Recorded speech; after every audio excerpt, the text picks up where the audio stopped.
ะพัดเสียงมากก็หอนดึกกำลังสินอนแม่อ่อนใส่ใบลานค่าเอาแฟบกับเอาสบู่เอาชมพูกับเอามาร่างกายเริ่มวิวมันแทบจะปลิวล่องลอยไปใจฉันมีแต่เธอเลยอยากให้เธอนั้นมาดูแลอยากให้เธอแค่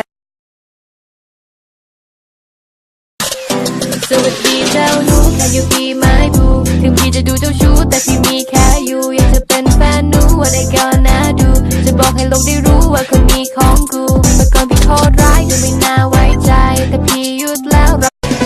แค่เธอเดินเข้ามาก็ทำให้ใจของฉันละลายมันละลายอยากจะกลืนกินเธอทั้งตัวเธอไม่ได้มากับใครใช่ไหมหรือว่ายังไงเธอชอบอะไรบอกฉันเลยฉันจะหาให้เธอเคยมีอารมณ์นี้บอกเวลาที่มีภายในใจแล้วบอกกล้าบอกเพราะยันคำตอบมันจะทำหายใจเก็บไว้ในใจ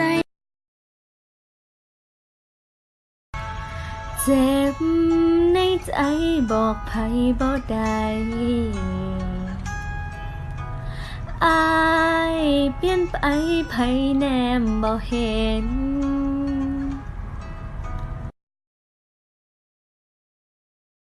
รถบ่มีน้ำมันอันที่เฮานัดกันอย่าว่าจังสี่จังสันอายขอโทษหลายๆรถบ่มีน้ำมันอายหาเงินบ่ทัน